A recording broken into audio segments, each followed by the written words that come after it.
एका पसरट भांड्यामध्ये 2 कप चाळून घेतलेला मैदा घ्यायचा आहे।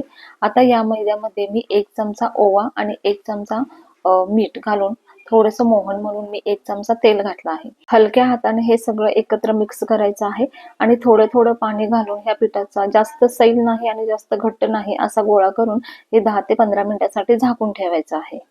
आता 15 मिनिटे झाले आहे। त्याच्यानंतर चपातीच्या आकाराचा एक गोळा घेऊन त्याची मोठी अशी पातळ चपाती लाटून घ्यायची आहे आणि या लाटलेल्या चपातीला फोर्कच्या साहाय्याने सगळीकडून असे छिद्र पाडून घ्यायचे आहेत।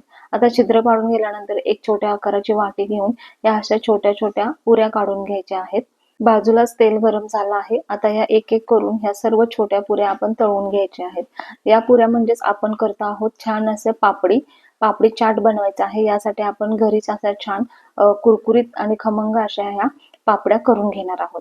आता याचा रंग चांगला ब्राऊन होऊसपर्यंत चांगला दोन्ही बाजूने छान ब्राउनिश कलर येऊसपर्यंत या आपल्याला तळून घ्यायच्या आहेत।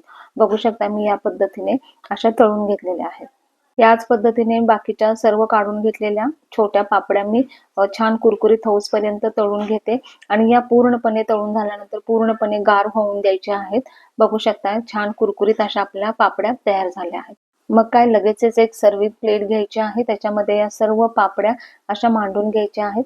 आता एक एक करून त्याच्यावरती आपलं जे तयार आहे ते मटेरियल घालायचं आहे। तर पहिल्यांदा मी इथे उकडून घेतलेला बटाटा छोटे छोटे तुकडे करून घेतले ते त्याच्यावर घालत आहे।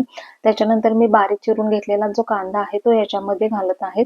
पुदिन्याची चटणी आणि आंबट गोड चटणी ही मी ऑलरेडी तयार करून ठेवली होती। थोडंसं लाल तिखट भुरभुरलं, थोडा चाट मसाला सुद्धा भुरभुरला आहे। त्याच्यावरती हिरवी चटणी टाकली आहे जी पुदिन्याची आहे आणि आंबट गोड असं चिंचेचं पाणी सुद्धा त्याच्यावरती टाकलं आहे। थोडीशी वरतून शेव टाकायची आहे आणि मग वरतून टाकायचं आहे आपलंसं आंबट गोड असणारं दही आणि सजावटीसाठी कोथिंबीर। आता ही दही पापडी चाट आहे म्हणून मी इथे जास्त दह्याचा वापर करणार आहे। तुम्ही तुमच्या आवडीनुसार आंबट गोड तिखट पाणी वापरून असा चटपटीत असा दही पापडी चाट घरीच बनवू शकता। पण त्याआधी या चॅनलवरती अजून नवीन असाल आणि चॅनलला अजून सबस्क्राईब केलं नसेल तर चॅनलला प्लीज सबस्क्राईब करा। येणाऱ्या रेसिपीना लाईक करा, शेअर करा आणि रेसिपीना कमेंट करायला मात्र अजिबात विसरू नका। बघताय ना किती छान असं चटपटीत घरच्या घरी एकदम आपलं दही पापडी चाट तयार झाला आहे। धन्यवाद।